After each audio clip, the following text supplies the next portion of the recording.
You use the weapons they've given you to destroy them. Death to Videodrome. Long live the new flesh. Death to Videodrome. Long live the new flesh.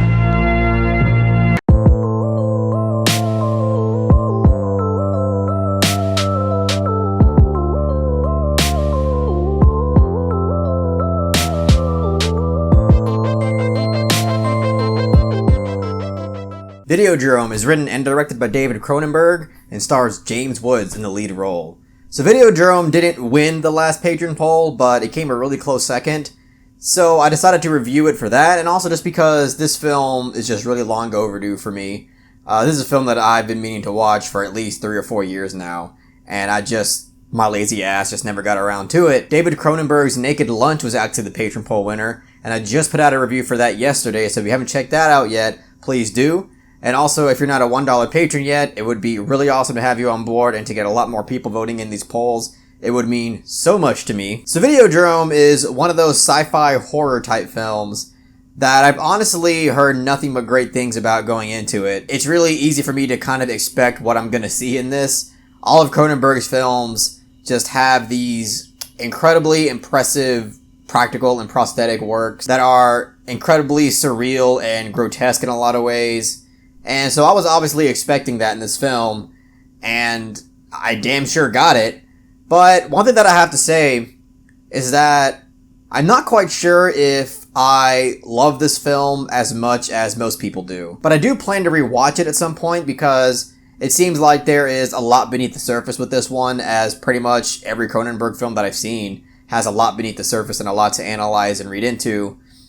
And also, even though I'm not like in love with this film, I still really enjoyed it, especially the third act, because I'm gonna be honest, like the first and second act, I was definitely into it, but I felt like it was a bit repetitive, and the parts in between a lot of the really cool scenes is kind of the same issue I had with Naked Lunch, where everything in between the really badass scenes was really just James Woods, the main character, again, just kind of meeting new people, learning new things about Videodrome and certain characters.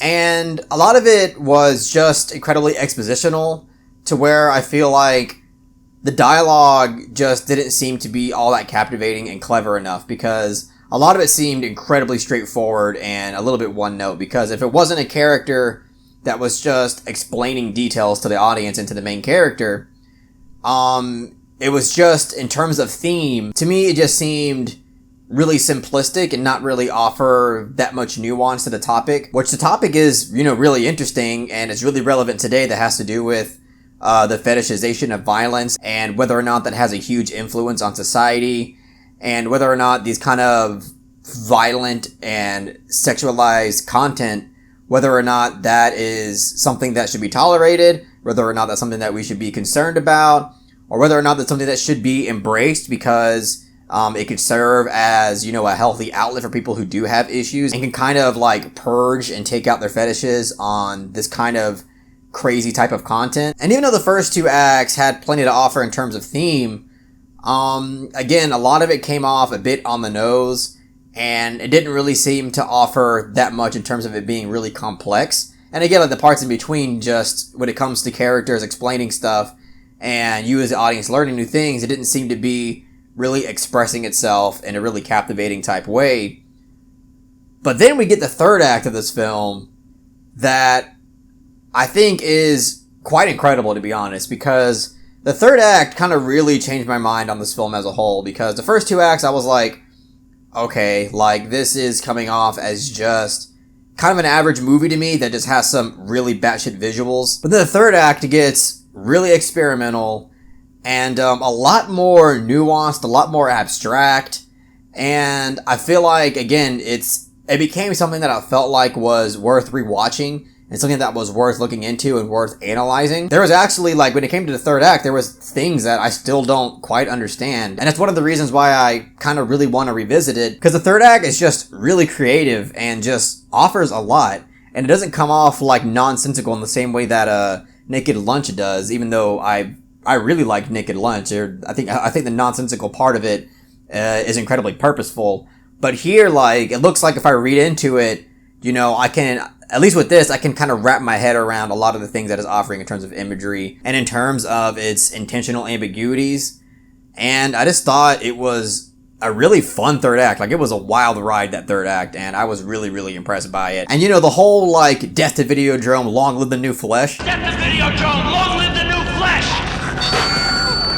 There's something about that is just really satisfying, and I can't really quite put my finger on it, but there's something about it that just seems brilliant, and I just really, really love that. Like, now, whenever I get near an open microphone, I just kind of want to yell that at the top of my lungs, and I just don't know why, but it just seems right. But even though I was quite harsh on the first two acts, like I said, there are things in there, and it does offer stuff, because one thing that I did enjoy about the first two acts is that, again, it shows and it kind of exposes the kind of dangers that correlating sex and violence together can have, and how that can just put you down a really unhealthy mental rabbit hole that you don't want to go down.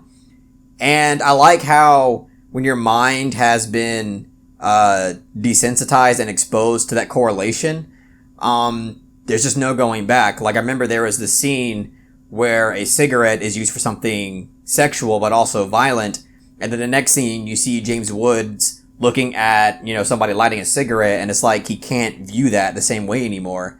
I liked how I was able to express that kind of mental correlation that you're making after being traumatized, but also kind of desensitized to the subject. So yeah, even though I found some stretches of the first and second act to be kind of boring, Long live the new flesh! there was still quite a bit to it that I was able to appreciate and admire. And James Woods was really great in this film. I don't think I've ever seen a film that James Woods stars in. The only films I can really remember seeing James Woods in was him being the voice of Hades in Hercules, which I think is incredible. And then I also remember watching Contact and then seeing James Woods in that too, as the kind of, you know, cynical skeptic guy. To me, going into this, the most memorable image that I had of James Woods was, unfortunately, from Family Guy. Ooh, a piece of candy. Long live the new flesh! Which isn't fair to James Woods at all, but, you know, that's just reality. But yeah, James Woods was excellent in this film. I think this is probably my favorite role that I've seen him in, considering I haven't really seen him in much. But, yeah, I think he definitely showcases his talent here, and he has this level of conviction and dedication in this film as an actor, and I highly respect him for that. But there's another theme in this film that I thought was quite interesting, because when it comes to media and television, there's this question being raised throughout the film that, you know, is television and media, are they mimicking reality, or are they influencing reality, or is it reality, period? And I think that's always been a really interesting question, just for me, and also in a lot of different philosophical discussions. So honestly, a lot of the themes and topics in this film were really thought-provoking, and I really enjoyed it. And again, I think that if it wasn't for that kind of ambitious third act that this film has, I probably wouldn't even like it as much. But the third act really goes for it, and it kind of saves the day. And not that the first two acts were bad, I just think the first two acts were maybe kind of average. But the third act really kind of elevates this film to a whole other level. So I'm going to give Videodrome a 7.5 out of 10. Death to Videodrome, long live the new flesh! Yeah, I think I personally like Naked Lunch just a little bit better, but I still think Videodrome is a pretty awesome and badass film, and I'm sure most of you have actually seen this one. So if you've already seen Videodrome, please let me know your thoughts about it in the comment section below.